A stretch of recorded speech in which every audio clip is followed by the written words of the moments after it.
તત્સત.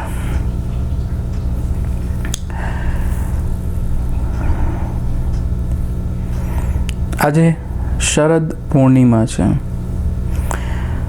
શરદ પૂર્ણિમાનું પોતાનું એક આગવું મહત્વ છે.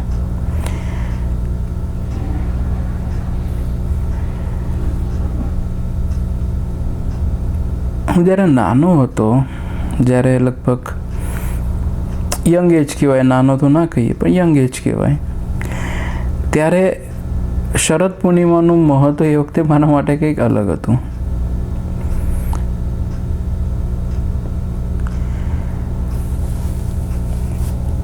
નવરાત્રિ જાય, નવરાત્રિ પૂરી થઈ જાય અને નવરાત્રિના અઠવાડિયા 10 દિવસ જે બી ગેપ છે એ ગેપ પછી શરદ પૂર્ણિમા હોય. તો શરદ પૂર્ણિમાના ગરબા હોય અને એ વખતે નવરાત્રિ પછી this is the last day કે જ્યાં લોકોને કંઈ ગરબાનો શોખ હોય તો એ ગરબા ત્યાં પૂરા કરી શકે, એટલે ગરબામાં જોડાઈ શકે, કરી શકે, એની ઈચ્છા પૂરી થઈ જાય, જેનો 9 દિવસ ઊંચા પડ્યા હોય.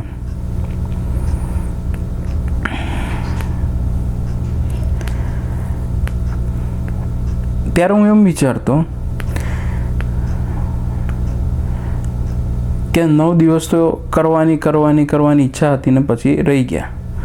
શરમ આવી, ન ફાયા, ન ગમ્યું, એકલો પડ્યો,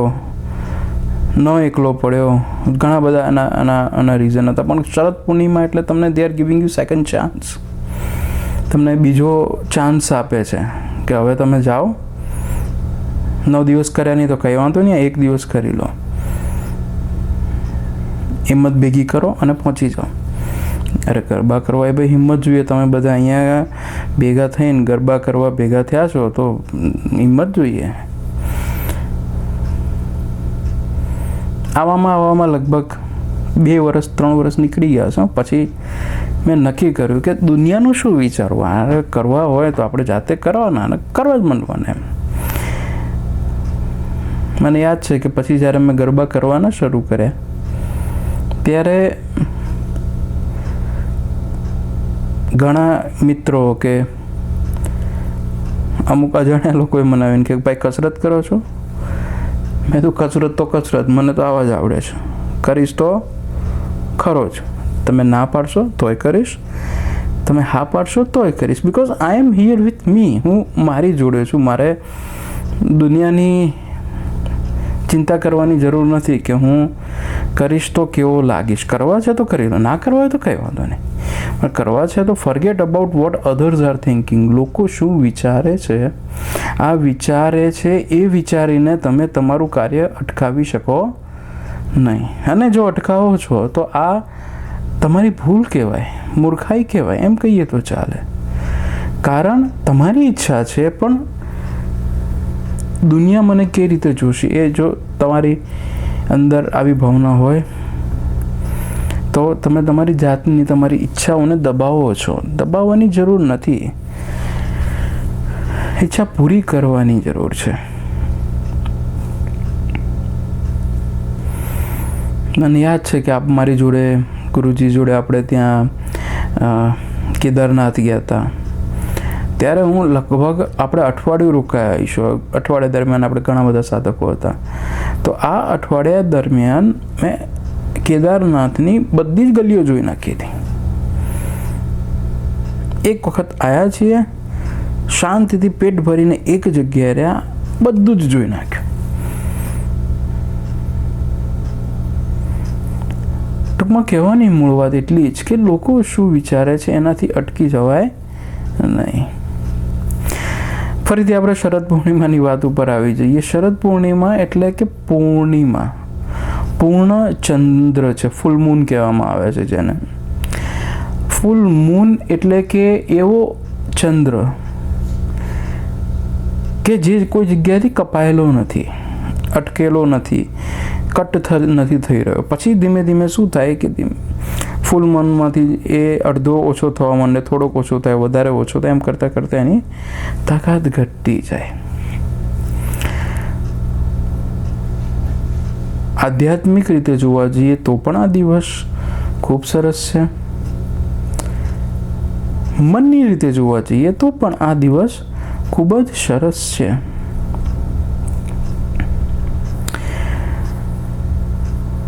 જ્યારે પૂર્ણ ચંદ્ર ખીલે છે ત્યારે તમે યાદ હોય તો આપણે ભર્ગો તેજનું ધ્યાન કરીએ છીએ. ભર્ગો તેજનું ધ્યાન એની સરસ મજાની ગુરુજી સીડી બનાવી છે. જે સાધકોને શરીરમાં ગરમીનો અનુભવ વધારે રહેતો હોય, ધ્યાન કર્યા પછી ગરમી લાગતી હોય, તે લોકોએ અમુક ટાઈમ ગેપે ભર્ગો તેજનું ધ્યાન કરી લેવું જોઈએ. ભર્ગો તેજની જે વાત કરવામાં આવે છે, આ ભર્ગો તેજ એ ઠંડો પ્રકાશ છે, ઠંડક છે. આ જે ઠંડો પ્રકાશ છે, આ ઠંડો પ્રકાશ ચંદ્રમાંથી આવે છે. આની ઉર્જા જે છે એ ચંદ્રમાંથી આવે છે. જ્યારે આપણે ભર્ગો તેજનું ધ્યાન કરીએ છીએ ત્યારે આ ઉર્જા ચંદ્રમાંથી તમારી અંદર ટ્રાન્સફર થાય છે અને શરીરની અંદર ઠંડકનો અનુભવ કરે છે. સૂર્ય છે અગ્નિનો અનુભવ વધારશે. સૂરજ એટલે કે પિંગળા. આપણા શરીરને જો એક વૈશ્વિક જગત માનીએ, એક વિશ્વ માનીએ, તો આ વિશ્વની અંદર તમારી જમણી બાજુ એટલે કે સૂરજ છે, તો તમારી ડાબી બાજુ એટલે કે ચંદ્ર છે. સૂરજ જે છે એ અગ્નિના, ઉત્સાહના, તાકાતના કાર્ય કરે છે. ચંદ્ર જે છે એ શાંત કાર્યો કરે છે. બંનેની જરૂર એક સરખી છે. તમે એમ ના કહી શકો કે ભાઈ આપણે તો ખાલી ચંદ્ર જ જોઈએ અથવા તો આપણે ખાલી સૂર્ય જ જોઈએ. મને યાદ છે કે રશિયાની અંદર મેં ક્યાંક વાંચ્યું હતું કે અમુક ગામો એવા છે કે તે એક વખત સૂર્ય ઉગવાનો ચાલુ થાય એટલે 6 મહિના સુધી ચંદ્ર ના આવે. એની લોકેશન એક્ઝેક્ટલી એવી છે કે ચંદ્રનો દર્શન તમને ના થાય, એટલે કે અંધારું જ ના થાય. અને પછી એક વખત અંધારું થઈ જાય તો પછી કેટલાય મહિનાઓ સુધી ત્યાં ચંદ્ર હાજર હોય, સૂરજ હોય જ નહીં. It creates a imbalance. કોઈ પણ પ્રકારનું ઇમ્બેલેન્સ યોગ્ય નથી. પછી ચંદ્રનું ઇમ્બેલેન્સ હોય કે સૂરજનું ઇમ્બેલેન્સ હોય. ફરીથી આપણે આપણી મૂળ વાત ઉપર આવી જઈએ કે જ્યારે આપણે ચંદ્ર વિશે વાત કરીએ છીએ, ચંદ્ર પણ એક ઉર્જાનો સ્ત્રોત છે. સૂરજ પણ ઉર્જાનો એક સ્ત્રોત છે. સૂરજ પણ તમને ઉર્જા આપે છે, ચંદ્ર પણ તમને ઉર્જા આપે છે, પ્રાણ શક્તિ આપે છે. હવે આ જે પ્રાણ શક્તિ તમારી અંદર પ્રવેશ કરી રહી છે ચંદ્રના લીધે કે સૂરજના લીધે, આની ઇમ્પેક્ટ્સ હોય, આની અસર તમારા શરીર ઉપર વર્તાતી હોય. સૂરજની ઇમ્પેક્ટ પણ તમારા શરીર ઉપર વર્તાતી હોય, ચંદ્રની ઇમ્પેક્ટ પણ તમારા શરીર ઉપર વર્તાતી હોય. ચંદ્રની સારામાં સારી જો અસર આપણે બતાવીએ, હું તમને કહી શકું અને તમને બધાને ખબર છે, તો ભાઈ દરિયામાં ભરતી અને ઓટ થાય છે એ ચંદ્રના પાયા ઉપર થાય છે. જ્યારે ચંદ્ર નજીક આવે છે પૃથ્વીની ત્યારે ભરતી થાય છે, એટલે કે તમને ફૂલ મૂન થાય છે ત્યારે ભરતી થઈ જાય છે. ખેંચાણ, લિક્વિડ ઉપર એની અસર થાય છે, ખેંચાણ થાય છે અને ભરતી ઉત્પન્ન થાય છે. ગ્રેવિટેશનલ ફોર્સનું પણ એમાં કામ છે. એ જ રીતે જ્યારે ચંદ્ર પૃથ્વીથી દૂર જાય છે, એની અસર ઓછી હોય છે, એની પૂરેપૂરો પ્રકાશ પ્રકાશી શકતો નથી, ત્યારે ઓટ આવે છે. એટલે કે ભરતી અને ઓટ પૂરેપૂરું ચંદ્ર ઉપર આધાર રાખે છે. ચંદ્ર હોય ત્યારે એની ભરતી વર્તાય છે, ચંદ્ર ન હોય ત્યારે એની ભરતી નથી વર્તાતી. તો ટૂંકમાં કહેવાની વાત એટલી જ કે ચંદ્ર એ લિક્વિડ ઉપર અસર કરે છે. જો ચંદ્ર લિક્વિડ ઉપર અસર કરે તો આપણા શરીરની અંદર પણ બહુ બધું લિક્વિડ છે. એમ કહીએ તો ચાલે કે 70% ભાગ એ લિક્વિડ છે. બાકીનો જે ભાગ છે એ તમારા માંસ, મેજીબ જે બધું તમે ગણી લો બધું જ આવી જાય. માંસ, મચ્ચા, હાડકાં જે ગણો એ. પણ એના સિવાયનો જે પોર્શન છે એ વોટર છે, પાણી છે. કઈ રીતે? એક નાનું સરખું તમને ઉદાહરણ આપું. તમે ખોરાક ખાઓ, તમે ખોરાક ખાઓ ત્યારે શું થાય છે? What will be the impact? તમે પેટ ભરાઈ જાય, અરે ભાઈ પેટ તો ભરાય, આ તો તમને જે દેખાવ્યું, પણ તમારા શરીરની અંદર શું થાય છે? તમે જ્યારે ખોરાક ખાઓ છો ત્યારે જેવો તમારો ખોરાક તમે મોઢામાં મૂક્યો, પહેલી વસ્તુ તમારા મોઢામાં પાણી આવવા માંડશે, જીભ ઉપર પાણી આવવા માંડશે. પછી એ ખોરાકને આપણે ચાવીએ છીએ. જેમ જેમ ચાવતા જઈશું એમ રસગ્રંથિઓ જે છે બધી એક્ટિવ થવા માંડે અને ખોરાકની અંદર લાળને ભેગું કરતી જાય. આ લાળ ભેગી થાય એના પછી આ જે ખાધેલો ખોરાક છે એ ફટ લઈને તમારા પેટમાં પડે. જેવો એ ખોરાક તમારા પેટની અંદર જાય એટલે પેટની અંદર બી અમુક કેમિકલ્સ છે, એસિડિક કેમિકલ્સ છે. આ બધા એસિડિક કેમિકલ્સ તરત જ આ ખોરાકની આજુબાજુ જમવાની શરૂઆત થઈ જાય અને because of that acidic chemical, આ એસિડિક કેમિકલ્સના લીધે તમારો ખોરાક પચવા લાગે છે. એટલે કે ટૂંકમાં એસિડિક કેમિકલ્સ, મોઢાના કેમિકલ્સ, આ બધી જ વસ્તુનું જો તમે કમ્પેરિઝન કરો, આ બધી જ વસ્તુને જો તમે જોવા પ્રયત્ન કરો તો બધી જગ્યાએ પાણી, લિક્વિડ, એસિડ એટલે લિક્વિડ. માની લો કે તમને શરમ આવે, શરમ, કોઈએ તમારા બહુ વખાણ કરી લીધા અને તમે શરમાવો છો, બીક લાગે છે. બીજું ઉદાહરણ, બીક લાગે છે. ત્રીજું ઉદાહરણ, ગુસ્સો આવે છે. What are the effects? શું થઈ રહ્યું છે? બીક લાગે છે ત્યારે તમારા શરીર ઉપર શું થાય છે? પાણીનો સ્ત્રાવ વધવા લાગે, પરસેવો થવા લાગે છે. શરમ આવે છે એમાં પણ પરસેવો વધે છે. ગુસ્સો આવે છે ત્યારે તમારા શરીરની અંદર એડ્રેનલ કરીને કેમિકલ આવે છે. આ તમારા મગજમાંથી છૂટું પડે છે, તમારા શરીરમાં જાય છે, બ્લડનું સર્ક્યુલેશન વધારી દે છે. ટૂંકમાં અલ્ટિમેટલી એવરીથિંગ ઇઝ લિક્વિડ. પાણીની જેમ આ બધું અલગ અલગ પ્રકારનું લિક્વિડ છે. આ લિક્વિડની અસર તમારી ઉપર વર્તાય છે. જો ચંદ્રની ભરતીની અસર દરિયા ઉપર વર્તાતી હોય, ચંદ્રની અસર દરિયા ઉપર વર્તાતી હોય, કેમ કે પાણી છે, એ જ રીતે જ્યારે ચંદ્રનો પ્રકાશ ફૂલ મૂનમાં હોય છે ત્યારે આ પ્રકાશના લીધે તમારા શરીરની અંદરનું લિક્વિડ લેવલ છે એ વધવા લાગે છે. આ જ વસ્તુને તમે નેગેટિવ રીતે જોઈ શકો છો, આ જ વસ્તુને તમે પોઝિટિવ રીતે જોઈ શકો છો. નેગેટિવ રીતે એ રીતે જોઈ શકો કે જ્યારે આ બધું જ લિક્વિડ વધવા લાગે ને ત્યારે તમે બહુ ઇમોશનલ થઈ જાઓ.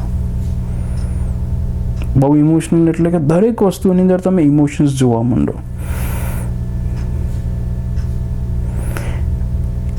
ઇમોશન્સનું પ્રમાણ 3 ગણું થવા માંડે. સબકોન્શિયસ માઇન્ડમાંથી પણ વિચારોની જે ગતિ છે, પ્રક્રિયા છે, એ બહાર ફેંકાવાની શરૂ થઈ જાય. કર્યા ના હોય એવા જાત જાતના ને બાદના વિચારોના દર્શન થવા માંડે, વિચારો દેખાવા માંડે. જ્યારે ચંદ્રનો પ્રકાશ વધે છે ત્યારે આ રીતની ઘટનાઓ બનવાની સંભાવના છે. એવું કહેવાય છે, ઇંગ્લિશમાં એક શબ્દ છે લ્યુનેટિક્સ, અથવા એનો બહુ એક્સપ્રેસિવ લ્યુનેટિક્સ જ કદાચ કહેવાય છે ને. લ્યુનેટિક્સ એટલે શું કે જ્યારે ચંદ્રનું પ્રમાણ પૃથ્વી ઉપર વધે છે, જ્યારે ફૂલ મૂન પૂર્ણિમા લાગવાની શરૂઆત થાય છે ત્યારે તમારા શરીરની અંદર એના ફેરફાર વર્તાય છે.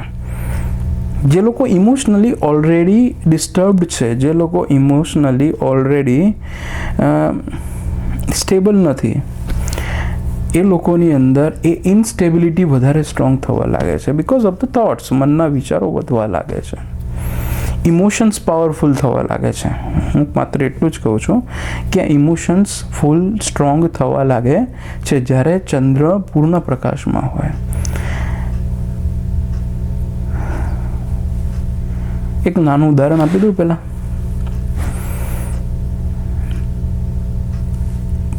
બોમ્બ પહેલી વાર શોધાયો. બોમ્બ જ્યારે પહેલી વાર શોધાયો ને ત્યારે એ શોધનાર એને ખબર પડી ગઈ કે okay, this is a powerful energy. આ બહુ અદ્ભુત વસ્તુ છે કે આ બોમ્બનો તમે ઉપયોગ કરો તો તમારા કામ કેટલા સરળ થઈ જાય. તમે મોટી મોટી ગુફાઓ હોય, રસ્તો કરવો હોય તો આજે તો માણસો લઈને 1000 માણસ લઈને ખાડા ખોદે અને પછી રસ્તો કરે ને કેટલો બધો સમય લાગે. પણ જો બોમ્બ હોય તો ફટ લઈને મૂકો અને બમ દઈને ભડાકો થાય અને એટલો રસ્તો સાફ, પાછો બીજો મૂકો, પાછો ભડાકો થાય. એમ કરતાં ડાયનામિટ્સથી તમે સુરંગો બનાવી શકો, તોડી શકો, રસ્તો કરી શકો. So it saves energy, it saves time. આ હેતુ હતો જે બોમ્બ બનાવનાર વ્યક્તિ હતો એનો. પણ પછી જેમ જેમ ખબર પડવા માંડી કે ભાઈ જે રીતે સુરંગોનો ભૂકો થાય, જે રીતે પથ્થરોનો ભૂકો થાય, જે રીતે માણસોનો થાય, તો બનાવો માણસોમાં મારવા માટે bomb. I am talking about the energy. હું ઉર્જા વિશે વાત કરી રહ્યો છું. ઉર્જા સારી કે ખરાબ એમ નથી બોલી રહ્યો, હું એટલું જ કહું છું કે ઉર્જા છે, બોમ્બ છે. બોમ્બ સારો પણ હોય, ખરાબ પણ હોય. સારો હોય ત્યારે શું થાય કે ફાયદો કરે, અને ખરાબ હોય ત્યારે એ માણસોને મારી પણ નાખે. એ જ રીતે જ્યારે આપણે ચંદ્રના પ્રકાશ વિશે વાત કરી રહ્યા હોઈએ તો ચંદ્રના પ્રકાશ વિશે જ્યારે વાત કરીશું ત્યારે આ એનર્જી છે. ભૂલી જાઓ એ સારી છે કે ખરાબ છે. આ એનર્જી છે, તાકાત છે, ઉર્જા છે, ફોર્સ છે. હવે આ ફોર્સ જ્યારે તમારી પાસે આવે ત્યારે how to use it, that is up to you. કેવી રીતે એનો ઉપયોગ કરવો એ તમારા પોતાના ઉપર આધાર રાખે છે. તમે ઉર્જાનો સારો ઉપયોગ પણ કરી શકો છો, તમે આ જ ઉર્જાનો ખરાબ ઉપયોગ પણ કરી શકો છો. It's totally up to you. પૂર્ણ રીતે તમારી ઉપર આધાર છે. યોદ્ધા હોય, યોદ્ધા એટલે કે ફાઇટર,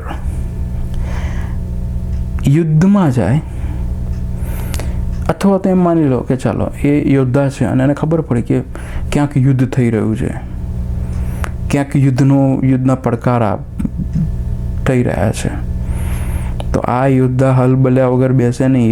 એ થનગનવા જ મને અહીંયા મને યાદ છે કે તમે જસ્ટ ઓબ્ઝર્વ યોર સેલ્ફ.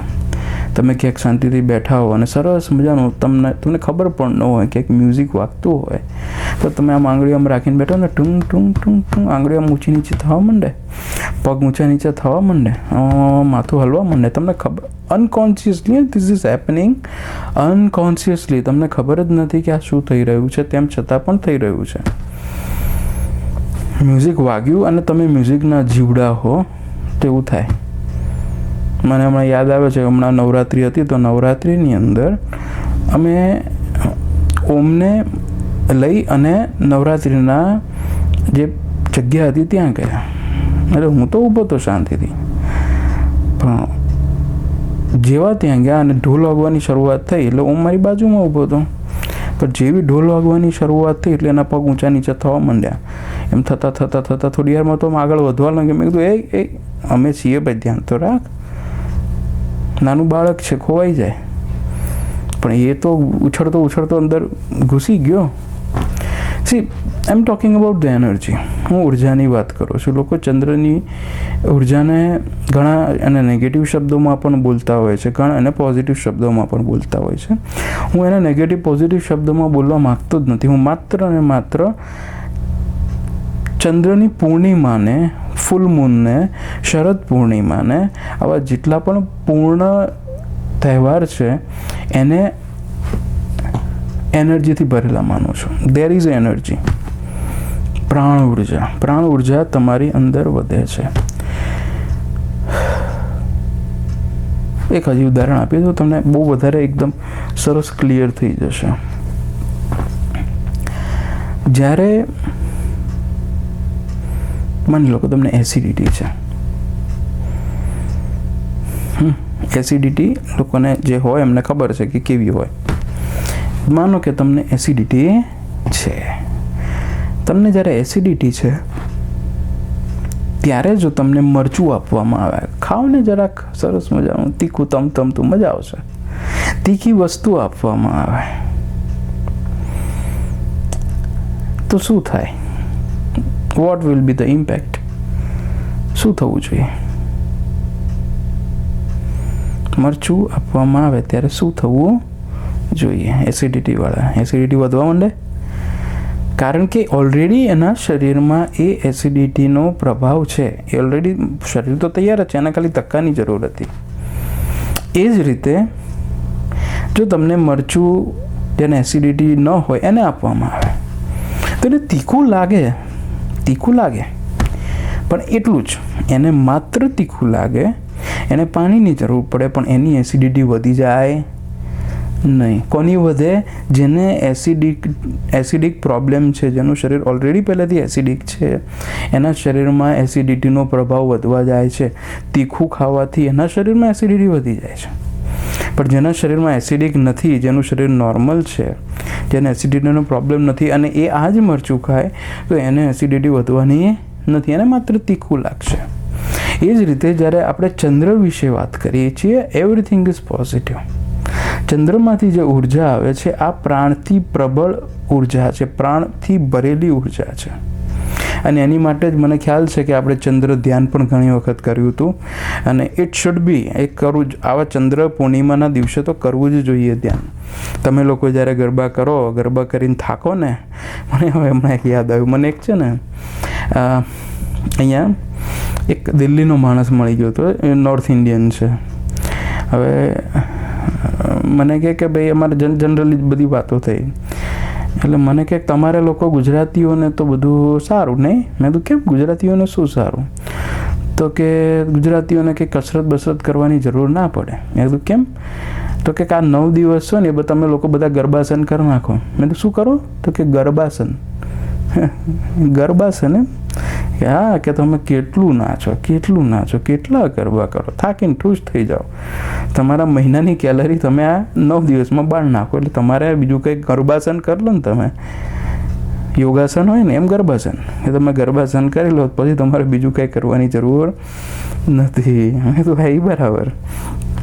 મૂળ વાત ઉપર આવીએ કે જ્યારે ચંદ્રનો પ્રકાશ, ચંદ્રની ઉર્જા તમને મળે છે, દરેક વ્યક્તિની ઉપર એની ઉર્જાની અસર થાય છે, ત્યારે લોકો કહે છે કે તમારું મન એનાથી પ્રભાવિત થાય છે. મન જ્યારે એનાથી પ્રભાવિત થાય છે ત્યારે ઘણાના લ્યુનેટિક્સ થઈ જાય. લ્યુનેટિક્સ એટલે પાગલ જેવા થઈ જાય છે, પાગલપણાની અસર થઈ જાય છે. મે બી સાચું હોય, મને નથી ખબર, મે બી સાચું હોઈ શકે, પણ વધારે મહત્ત્વનું એ છે કે આ તો ઉર્જા જ છે, તમે કઈ બાજુ ડાયવર્ટ કરો છો એની ઉપર આધાર રાખેલો છે. પણ જેની તરફ તમે ડાયવર્ટ કરો છો એની પહેલાં જે તરફ ડાયવર્ટ થઈ રહી છે એની પરિસ્થિતિ શું છે? જો તમારું મન પહેલેથી અસ્થિર હોય તો એ એને વધારે અસ્થિર કરશે, એનો પાવર વધારી નાખશે. મનનો ઇમોશન્સનો પાવર વધારી નાખશે. બધી જ એનર્જી તમારી જે છે ઇમોશનલ લેવલ ઉપર જવા માંડશે. ઇમોશનલી જ્યારે તમારા ઇમોશન સ્ટ્રોંગ થવા માંડશે ત્યારે આ એનર્જી તમારી વપરાવાની ચાલુ થઈ ગઈ. કુદરત તરફથી તમને મળી અને વપરાવાની ચાલુ થઈ ગઈ. નોટ બિકોઝ ઓફ ધ કુદરત, કે કુદરત તમને એનર્જી આપે છે, ઉર્જા આપે છે. આ ઉર્જાની અસર આવી જ છે. એટલે કારણ કે તમારી અંદર એ અસર છે જેના લીધે ઓટોમેટિકલી તમે આ ઉર્જાને જાણે અજાણે ઇમોશન્સ તરફ ડાયવર્ટ કરી નાખો છો, મનના વિચારો તરફ ડાયવર્ટ કરી નાખો છો. જ્યારે ચંદ્રની ગરમી, ચંદ્રનો પ્રકાશ, ચંદ્રની ઉર્જા તમારી અંદર ઉતરે છે ત્યારે એ અનકોન્શિયસ માઇન્ડને ખોલે છે, સબકોન્શિયસ માઇન્ડને ઓપન કરે છે, એની તાકાત વધારે છે. જ્યારે સબકોન્શિયસ માઇન્ડની તાકાત વધારે છે ત્યારે નંબર ઓફ થોટ્સ જે જૂના ઢગલો વર્ષો પહેલાં જન્મોમાં તમે સંગ્રહ કર્યા હોય ને આ બધા thoughts that is coming out, એ બહાર આવવાની શરૂઆત થઈ જાય છે. But if you are emotionally unstable, તમે મેન્ટલી અનસ્ટેબલ હો તો શું થાય છે? તો આ વિચારો તમારી ઉપર અસર કરવા માંડે છે. હકીકત તો એ છે કે જ્યારે ચંદ્રની ઉર્જા તમારી ઉપર આવશે, ખાસ કરીને પૂર્ણિમાના દિવસે, આપણે શરદ પૂર્ણિમાની આપણે વાત કરી રહ્યા છીએ, શરદ પૂર્ણિમાના દિવસે ચંદ્રની ઉર્જા જ્યારે તમારી ઉપર પડશે ત્યારે તમારું અનકોન્શિયસ માઇન્ડ, તમારું સબકોન્શિયસ માઇન્ડ ખુલવા લાગશે. બિકોઝ ઓફ દેટ ખુલવા લાગ્યું, એના લીધે વિચારોનો પ્રવાહ અંદરથી બહાર ફેંકાવાની શરૂઆત થાય છે. જ્યારે આ વિચારોનો પ્રવાહ અંદરથી બહાર ફેંકાવાની શરૂઆત થઈ જાય છે ત્યારે જે વ્યક્તિ ઓલરેડી થોડા સ્ટેબલ નથી એની ઉપર એની વધારે અસર વર્તાવે એટલે લાગે છે, કારણ કે એને હેન્ડલ નથી કરી શકતો. સામે બાજુ આ જ ઉર્જાની હવે આપણે વાત કરીએ. ચંદ્રની ઉર્જા છે એ ચંદ્ર પૂર્ણિમાના દિવસે જો તમે એ તમારી ઉપર એની અસર થાય છે અને અનકોન્શિયસ માઇન્ડ ઉપર, સબકોન્શિયસ માઇન્ડ ઉપર એની અસર વર્તાય છે અને આ વિચારોનો પ્રવાહ નોર્મલ કરતાં, માની લો કે રૂટીન લાઈફમાં આ વિચારોનો પ્રવાહ 10% હોય ને, તો આ સમય દરમિયાન પૂર્ણિમાના દિવસે આ વિચારોનો પ્રવાહ 30 ગણો થઈ જાય છે. આ 30 ગણો પ્રવાહ થઈ જાય છે એટલે હું તો એમ વિચારું કે રૂટીન દિવસે જો હું ધ્યાન કરું તો ગમે તેટલી મહેનત કરું તો એ માત્ર અને માત્ર 10% વિચારો તમારા અજ્ઞાત મનમાંથી બહાર આવે છે અને એની ગતિ ચાલુ છે.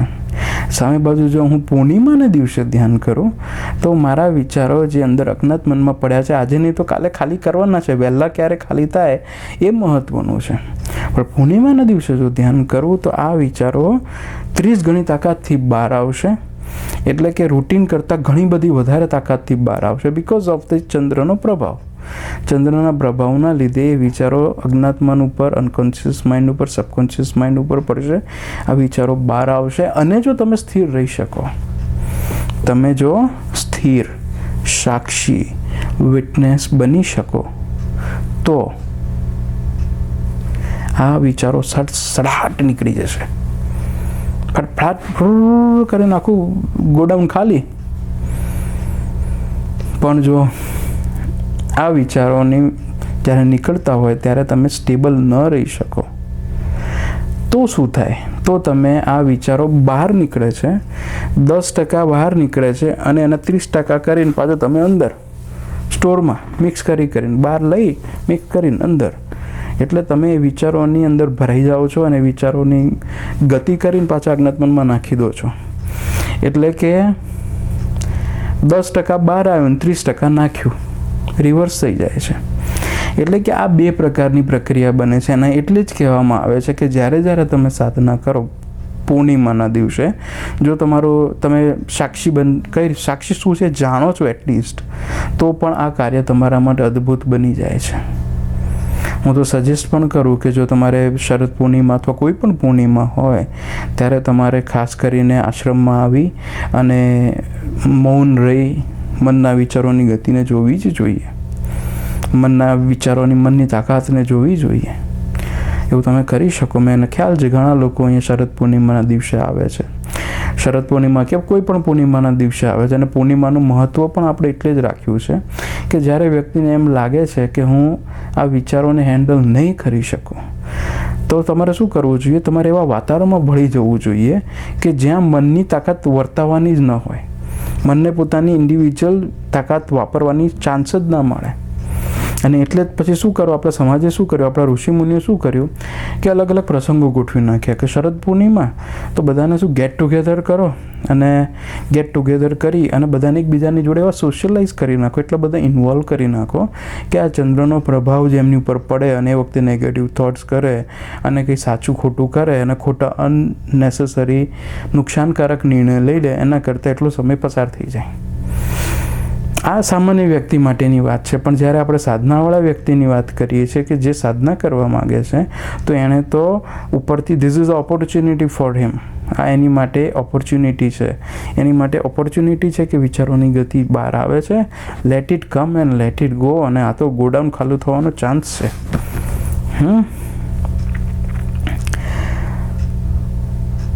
ટૂંકમાં કહેવાની મૂળ વાત એટલી જ કે